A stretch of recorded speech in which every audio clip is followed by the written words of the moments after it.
Hello, Gapper Scott here, and this is the Gap Wrap for December 23rd. Before I get started, let me show you the calendar real quickly on the home page. You can see what's going on.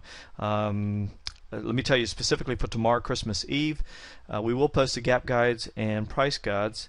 The trading room will be open, but I will not be in it. It will be unmoderated. I'll be doing some last-minute shopping, so enjoy. Regarding next week, the offices will be closed. We will not be posting our daily Gap guides and services. I'll be spending time with the family and working on my year-end review and preparing for my trading plan for next year. So I suggest you do the same. And we will try to do our best to keep the trading room open so people can trade the Gap if they're interested and discuss trading and gaps, whatever else they would like to do. We've also got some pretty good events coming up in January. Check back over the holidays. Chris will be adding links so you can register for each of these events. And let's see. One other quick administrative thing. Really not administrative, I thought it was interesting. We had a fascinating discussion today in the trading room talking about profitability in 2009. We had a nice winter, which I'll talk about in a moment, but some members started talking about their results and comparing, and I just thought it was fascinating to hear how different people had done this year and how they had done it. So many people shared their returns for the year or for however long they've been a member. Others discussed their guidelines on how much money they're trading, in terms of per X dollars of equity in their account, and then they got into a discussion around what are they looking for in terms of win rates, minimum win rates, and profit factor when using the Gap guides to trade the Gap. So just a fascinating discussion, and I appreciate members comparing notes and sharing this information. I told them I was going to share it, and they said it was fine. Also removed everyone's last name. That's the only edit I did to protect their privacy. So check it out if you're a member. You may get some ideas and may help you in terms of setting your own expectations of what is possible. So for this morning we had small to medium-sized gaps up across the board. I'm going to focus on the new Gap guides and the ES today because I did trade it. We opened at 1116, one tick above yesterday's highs, and that put it in the UH zone. You can see even though this is normally a lower win rate zone, the setup based upon market conditions for today was very good, 75% historical win rate, and these are really good sample sizes too. Profit factor almost 2.5. That means it's generate 2.5 times as much in profits as it has losses historically when targeting gap fill. When looking at the gap based upon patterns, pattern risk, also very good numbers. Not quite as good, but these are very acceptable numbers, and I will always trade numbers this good. And even seasonality was good, 60% win rate and profit factor of almost 1.4. Again, that met my criteria. So really everything was set up for a full-size trade. The numbers don't get much better than this, folks, just to be clear. So I was pretty excited about it, but I did have some concerns, as I shared in my pre-market comments, and those concerns were yesterday's highs, which again the numbers were really good for today, but it's always a little bit riskier for me. I don't trade too many full-size trades above the prior day's highs. Opening right at the R1 pivot, opening above it is a risk factor, and when you're making new highs in the indices, sometimes you'll get some extra volatility. And we also had the Santa Claus effect I've been talking about all week, including yesterday's winning gap fade.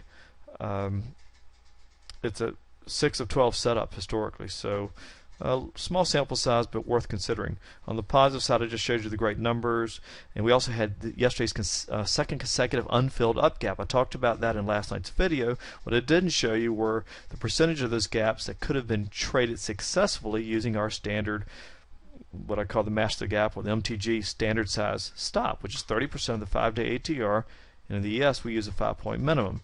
9 of 12, so you would have only missed one of those winners that I mentioned in last night's video, and the profit factor well over 2. So very supportive, compelling setup. And when I added it all up, it wasn't worth trading it too conservatively or with a full size, but it wasn't worth being as conservative as I was yesterday, which I used a half size yesterday. So I traded at 3/4 size. Some members traded full size, some traded at half size, and position sizing is a very personal thing.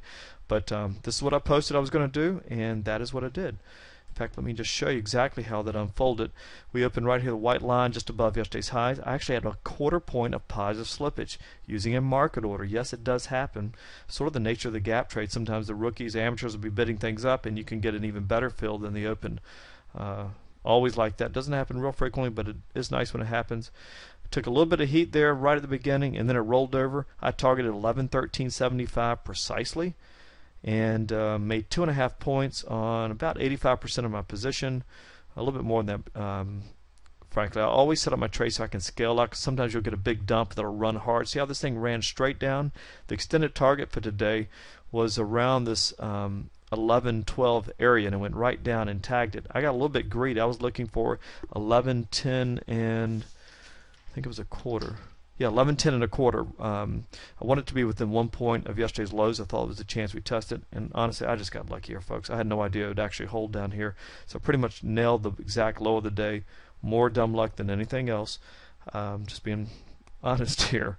I had no idea what it was going to do after that, nor did I care, because I was done. So I made plus 2.5 on the majority of my position, and I called exactly 5 points on the last 15 to 20% of it for a really nice winner, and a great way to end a really good month, actually. 4 winners and that one small loss yesterday, a really good quarter, and quite frankly, a really good year. So I'll be doing a gap wrap, sharing some statistics with you sometime in the coming weeks. And let's see, going into tomorrow, which is Christmas Eve, again, I will not be trading it. Let me take a quick look at the dailies. Not that. Look at the ETFs. Got a Doji and the ES.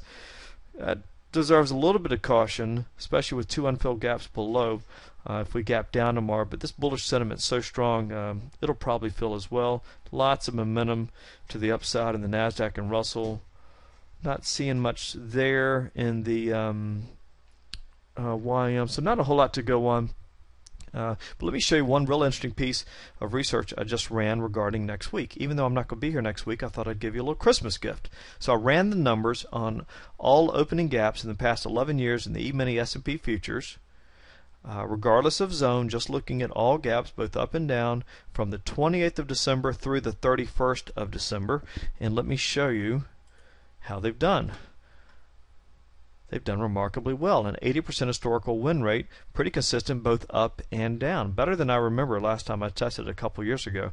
So even though the sample size is small, it does tell you using, let me tell you the assumptions that went into these numbers, using the master of the gap, standard stop, 30% of the 5-day average true range, or in this case, since the volatility has been so small, using a minimum of a 5-point stop, this is what the numbers show. So if you are around and see an interesting looking gap set up next week, it may indeed pay to take a stab at fading that gap, especially if it's in a high probability zone. Again, I won't be around. I don't plan on trading the gap. I will be working on my plan for next year and wrapping up 2009, but maybe you can use this information to profit from it. I hope you can. And I wish you all a Merry Christmas, a Happy Holidays. Be safe, enjoy, relax, and we will see you beginning of 2010. Take care.